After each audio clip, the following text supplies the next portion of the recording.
Good afternoon students, this is our lecture 3. In the previous lecture we covered the following topics: normalized and orthogonal wave function, and we started quantum numbers. So how many types of quantum numbers are there? There are 4 types of quantum number: principal quantum number, azimuthal quantum number, magnetic quantum number and spin quantum number. And we have discussed principal quantum number and we started azimuthal quantum number. ठीक है, we'll continue with azimuthal quantum number. तो first आप second quantum number जो आपने अभी study करना है वो करना है azimuthal quantum number. तो सबसे पहले तो हमने कुछ तो डिस्कस किया था एजीम्यूथल क्वांटम नंबर के बारे में.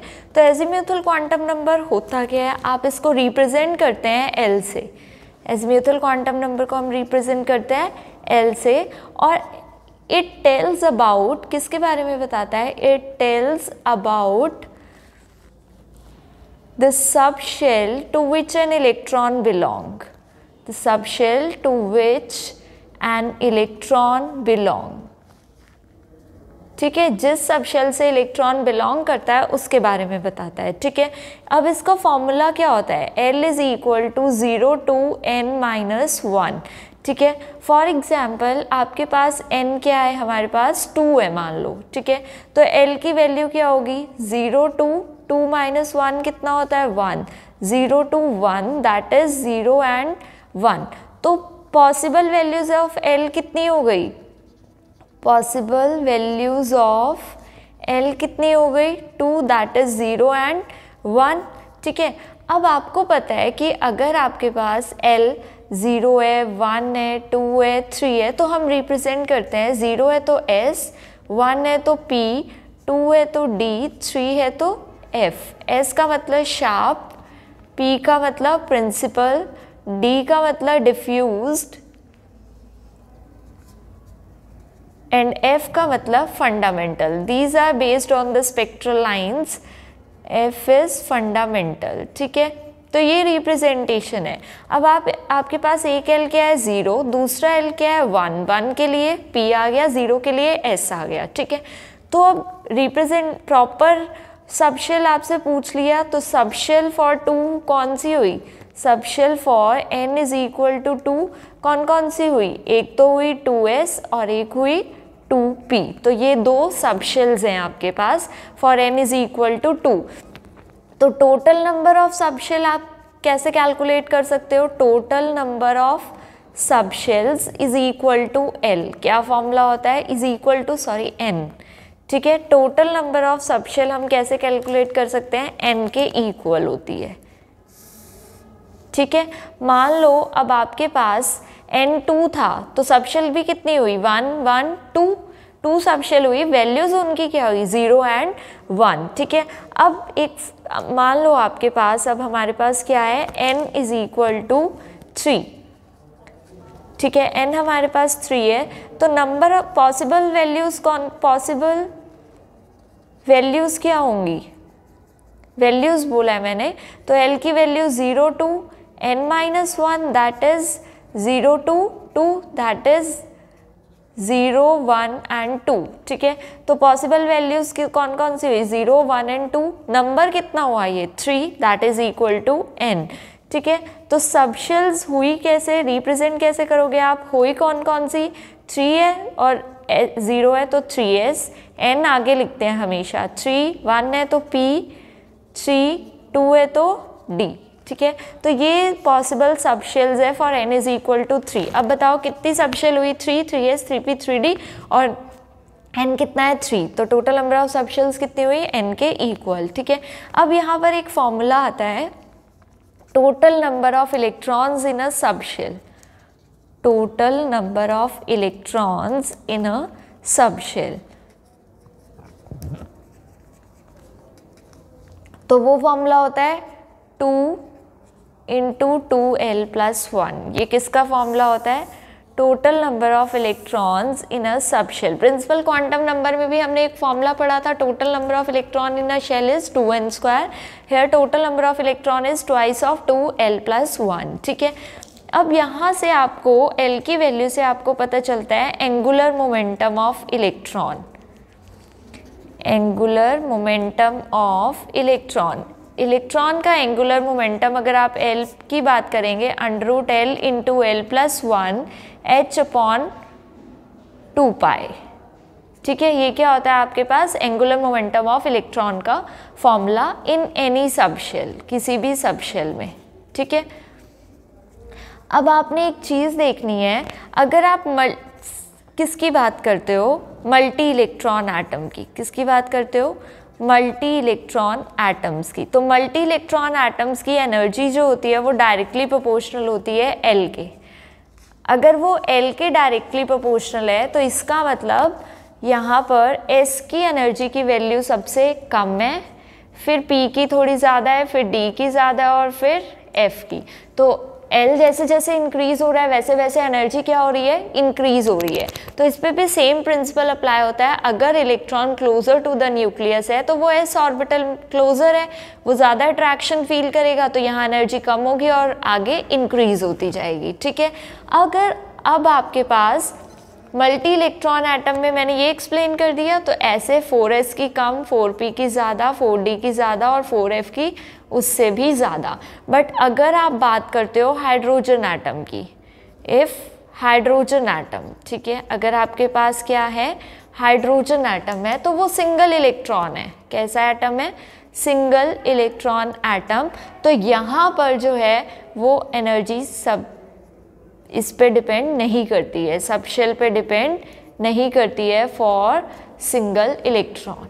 ठीक है, क्योंकि वो कोई भी electronic inter electronic repulsion feel नहीं करता, तो उसकी एनर्जी हर लेवल में इक्वल होती है for subshell, not for shells. ठीक है, शेल्स तो जैसे इंक्रीज होंगे वैसे एनर्जी क्या हो जाती है, इंक्रीज हो जाती है। इसके बाद आपने पढ़ना है magnetic quantum number. Third quantum number is magnetic quantum number. Magnetic quantum number आपको क्या बताता है, it tells about the orientation,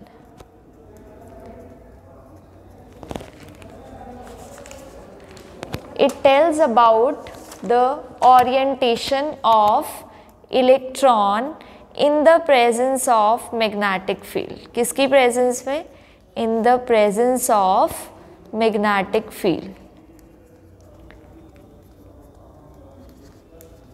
ठीक है, अब आपके पास क्या होता है, एक तो मैग्नेटिक फील्ड होती है generated magnetic field bye electron, generated magnetic field bye electron. ठीक है, एक होती है एक्सटर्नल मैग्नेटिक फील्ड।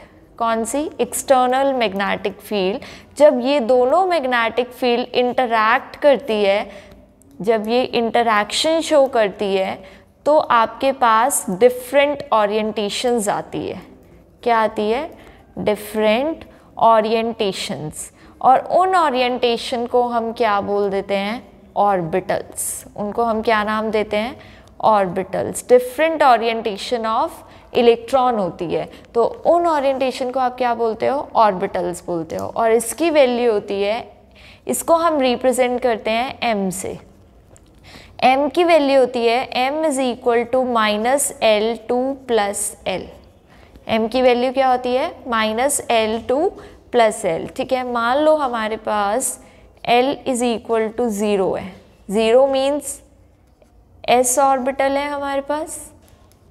अगर आपके पास s ऑर्बिटल है तो m की वैल्यू क्या होगी, -0 + 0, दैट इज ओनली 0। तो वो वैल्यू क्या होगी, सिर्फ 0। तो टोटल नंबर ऑफ m कितने हुए, 1, और उसकी वैल्यू कितनी है, 0। मान लो आपके पास L इज इक्वल टू 1 है, that is p orbital. p orbital है, p ऑर्बिटल के लिए m की वैल्यू क्या होगी, -1 2 + 1। ठीक है, -1 2 + 1 दैट इज -1 0 एंड +1। और आपके पास कौन कौन से ऑर्बिटल होते हैं, px py and pz, 3 orbitals होते हैं। फिर मान लो आपके पास L2 है, तो यहाँ पर m की वैल्यू कौन सी हुई, कौन सा ऑर्बिटल है, d ऑर्बिटल। d सबशेल है, मतलब कौन सा है, d सबशेल, यहाँ p सबशेल है। ठीक है, ऑर्बिटल्स तो ये हैं, ठीक है। तो m is equal to -2 to +2, that is -2 -1 0 +1 +2। तो वो आपने पढ़े हैं dxy yz dzx dx² -y² and dz², तो ये वैल्यूज़ होती हैं, ठीक है।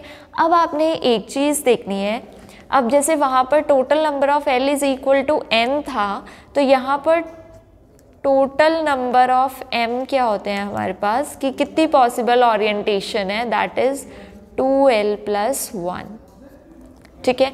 l की वैल्यू अगर 0 है तो 0 पुट की 1, तो m की वैल्यू 1, m की वैल्यू नहीं है ये, मतलब नंबर ऑफ m है, क्या है ये, नंबर ऑफ m है।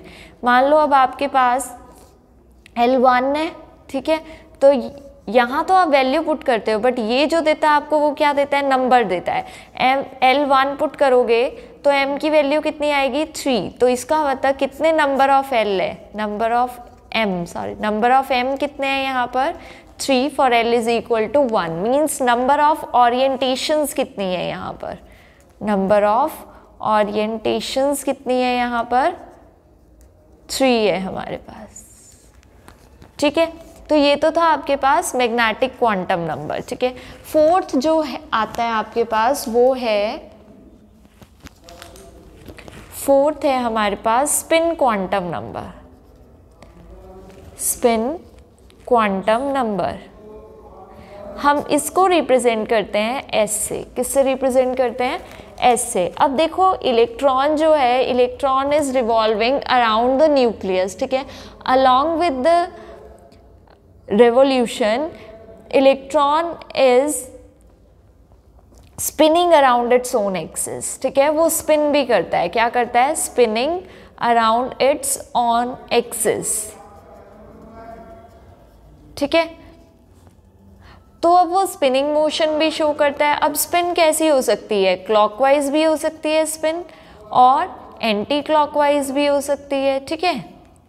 अगर आपके पास स्पिन क्लॉकवाइज है तो हम शो कर देते हैं +½ अगर एंटी क्लॉकवाइज है तो हम शो कर देते हैं -½ तो क्वांटम नंबर है ये, S क्या हो जाता है, +½ अगर क्लॉकवाइज है, -½ अगर एंटी क्लॉकवाइज है। अब हमारे पास क्या होता है, स्पिन एंगुलर मोमेंटम, ठीक है, ऑफ एन इलेक्ट्रॉन। तो उसका फॉर्मूला क्या है हमारे पास, √s × s + 1 h/2π। मान लो आपके पास स्पिन कितनी है, 1/2, अगर आप यहाँ पुट करते हो तो क्या आता है, 1/2 + 1 h/2π। तो ये कितना हो गया, 1/2 × 3/2, क्योंकि जब इसको सॉल्व करोगे 3/2 h/4π, तो ये कितना हो गया, √3/2 h/4π, ठीक है। तो ये आपके पास क्या आ गया, spin angular momentum of an electron. तो ये तो हमारे पास था स्पिन क्वांटम नंबर, ठीक है। इसके बाद आपने पढ़ना है different principles of filling electron, different principles of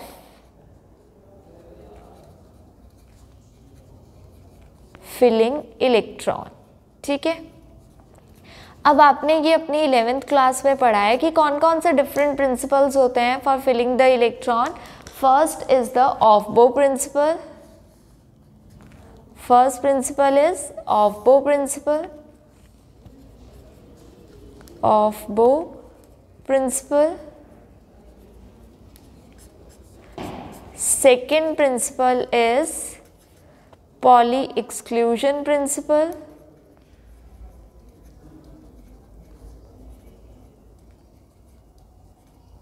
and third principle is Hund's rule। Third principal कौन सा है हमारे पास, Hund's rule। अब हमने पढ़ना है aufbau principle, Pauli exclusion principle and Hund's rule. Aufbau principle, सबसे पहले तो ऑफ-बो प्रिंसिपल कहता क्या है, ऑफ-बो प्रिंसिपल कहता है कि अगर आपने ग्राउंड स्टेट में इलेक्ट्रॉन फिलिंग करनी है तो इलेक्ट्रॉन सबसे पहले एंटर करता है उस ऑर्बिटल में जिस ऑर्बिटल की एनर्जी सबसे कम होती है। उसके बाद जो सब्सिक्वेंट एडिशन होती है इलेक्ट्रॉन की वो इंक्रीजिंग ऑर्डर ऑफ एनर्जी में होती है। It means it states that in ground state an electron enters the orbital of lowest energy। किसमें एंटर करता है electron? Orbital of lowest energy and subsequent electrons in the increasing order of energy, ठीक है। और जो electron की addition होती है वो किस में होती है? Increasing order of energy. सबसे पहले जैसे आपके पास एक आपने पढ़ा होगा ना अपनी 11th क्लास में 1s है, जैसे 2s है, 2p है, फिर 3s है, 3p है और 3d है। तो पहले इलेक्ट्रॉन कहाँ एंटर होता है? 1s में, फिर कहाँ आता है? 2s में। ये इंक्रीजिंग ऑर्डर हो जाता है एनर्जी का। फिर कहाँ आता है? थर्ड लाइन है तो 2p में, फिर उसके बाद 3s में, ठीक है। फिर 3s के बाद कहाँ आता है? 3p में। फिर यहाँ पर कंटिन्यू होता है 4 वाला शेल और फिर यहाँ से आप देखते हो कि किस में एंटर करेगा? 3p के बाद 4s देन 3d, ठीक है। तो ये तो था आपका addition of electron increasing order of energy, ठीक है। Second principle is the Pauli exclusion principle. Pauli exclusion principle कहता है कि एक ऑर्बिटल में आप मैक्सिमम ऑफ 2 इलेक्ट्रॉन रख सकते हो, ठीक है। एक ऑर्बिटल में 2 इलेक्ट्रॉन होने चाहिए और उनकी स्पिन कैसी होनी चाहिए? पैरेलल स्पिन में नहीं होने चाहिए। उनकी स्पिन कैसी होनी चाहिए? ऑपोजिट स्पिन होनी चाहिए, ठीक है। फॉर एग्जाम्पल जैसे आपके पास मान लो 2s ऑर्बिटल है, ठीक है। 2s ऑर्बिटल में मैक्सिमम कितने इलेक्ट्रॉन आ सकते हैं? 2, ठीक है। मैक्सिमम बोल रही हूँ मैं, मैक्सिमम कितने आ सकते हैं? 2।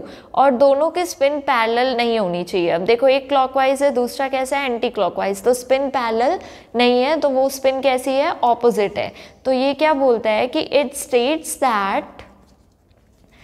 states that an electron can have maximum of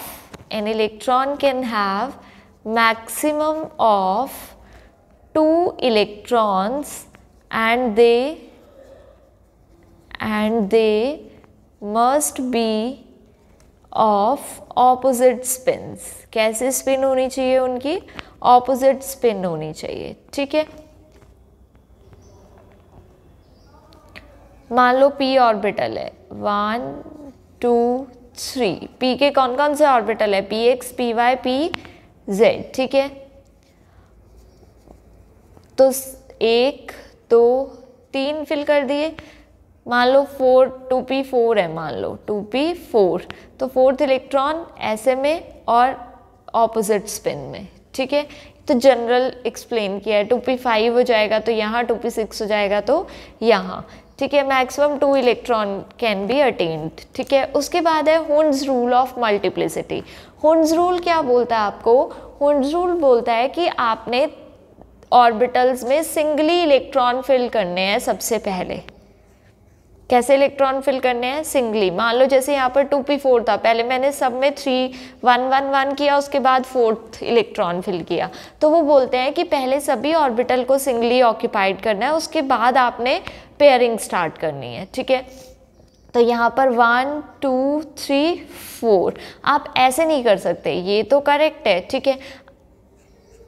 आप ऐसा नहीं कर सकते कि 4 ऑर्बिटल हैं 1 2 3 4 ऐसा कर दिया, ये बिल्कुल गलत होगा। तो हुन्स रूल बोलते हैं कि सबसे पहले सिंगली फिल्ड होनी चाहिए ऑर्बिटल, उसके बाद फिर कंप्लीटली फिल्ड करनी है आपने, ठीक है। It states that every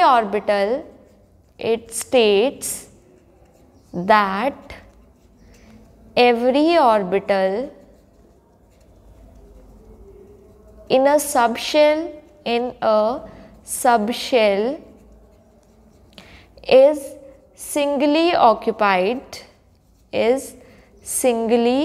occupied with an electron before any one orbital is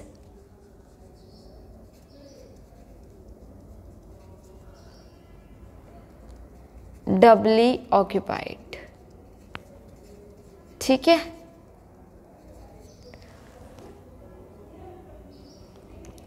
ठीक है, having nothing बस। It states that every orbital in a subshell is singly occupied with an electron before any one orbital is doubly occupied। ठीक है, और spin आपने ऐसे ही रखनी है कि फर्स्ट ऐसे and then second anti clockwise. ठीक है, तो ये आपके पास थे different principles of filling electron. ठीक है, अब आपने पढ़ना है Schrodinger wave equation for hydrogen atom. Schrodinger wave equation for hydrogen atom. ठीक है, Schrodinger wave equation for hydrogen atom के लिए अब आपके पास क्या है, आपने जनरल श्रोडिंगर वेव इक्वेशन पढ़ी है। कौन सी श्रोडिंगर वेव इक्वेशन पढ़ी है आपने? Curly square psi by curly x square plus curly square psi by curly y square curly square psi by curly z square plus 8 pi square m by n square h square e minus v psi equal to 0। आपने ये Schrodinger wave equation पढ़ी है। अब hydrogen atom के लिए एक Schrodinger wave equation होती है आपके पास, दैट इज वो एक बड़ी श्रोडिंगर वेव इक्वेशन है 1 by r square curly by curly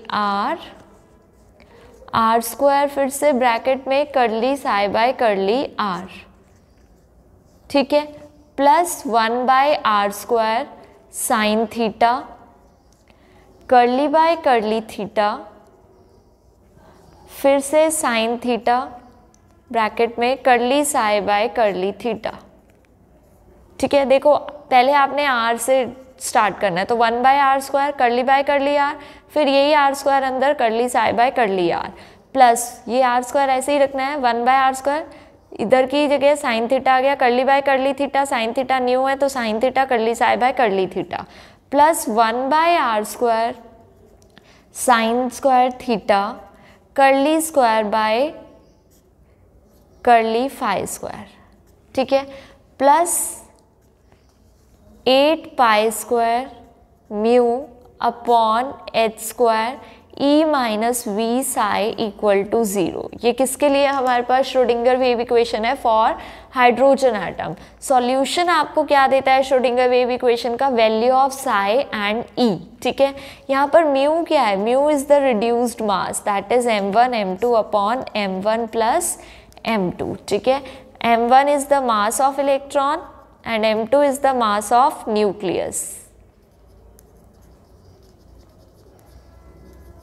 ठीक है, अब आपके पास जब आप इस वेव इक्वेशन को सॉल्व करते हो हमारे पास एक वेव फंक्शन आता है। ठीक है, वेव फंक्शन जो वो वाला वेव फंक्शन है वो डिपेंड करता है आर थीटा और फाई पर। किस पे डिपेंड करेगा? आर भी है इसमें, थीटा भी है और फाई भी है, तीन पार्ट पे तीन चीज़ों पे डिपेंड करता है। तो अब यहाँ पर वो वेव फंक्शन दो पार्ट में डिवाइड हो जाता है, r theta theta and phi of phi. ठीक है, अब इस वेव फंक्शन को हम डिवाइड करते हैं टू पार्ट्स में। ठीक है, for solution of Schrodinger wave equation quantum numbers are required, और वो आपको बताते हैं कि ये कैसे डिपेंड करता है और कैसे डिवाइड होता है। ठीक है, अब आपके पास आ गया साई आर थीटा फाई, क्योंकि तीनों का फंक्शन है ये।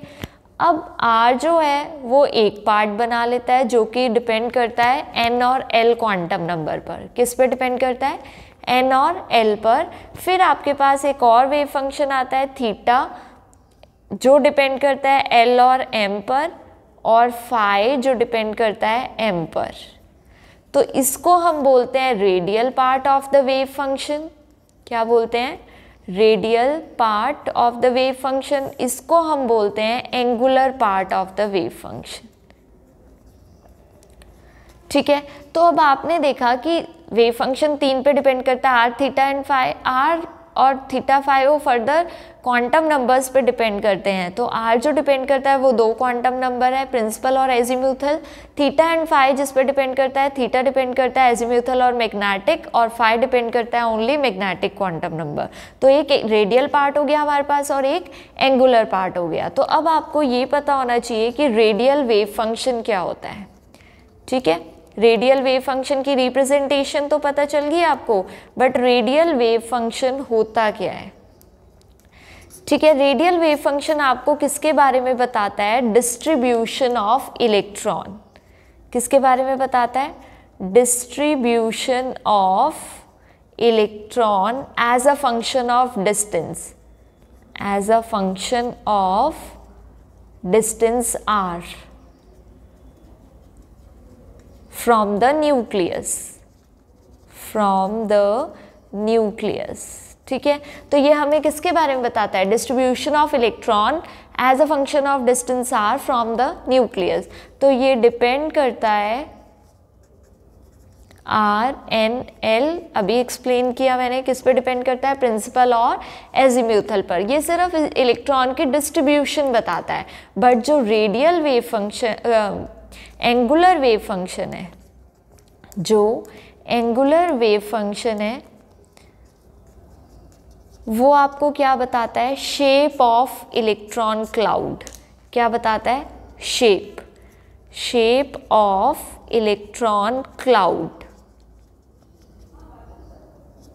ठीक है, इलेक्ट्रॉन क्लाउड की शेप बताता है, उसी से आपके पास क्या आती हैं, different shapes of different orbitals, different shapes of different orbitals.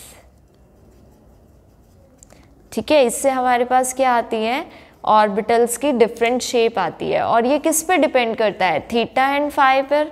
Theta and phi क्या है, एंगुलर पार्ट है, तो थीटा किस पे डिपेंड करता है, एल और एम पर, और फाई किस पे डिपेंड करता है, एम पर। तो ये हमें शेप के बारे में बताता है, और ये हमें distribution of electron as a function of distance r. ठीक है, ये शेप बताता है, एंगल बताता है, एंगल कैसे वेरी करता है। ठीक है, अब आपको ये पता होना चाहिए रेडियल वेव फंक्शन क्या बताता है, डिस्ट्रीब्यूशन ऑफ इलेक्ट्रॉन, और एंगुलर वेव फंक्शन क्या बताता है, shape of the electron cloud. तो आज का टॉपिक हमारा हुआ फिनिश। उसके बाद आपको कोई भी डाउट है आपने मुझसे पूछ लेना है। Thank you.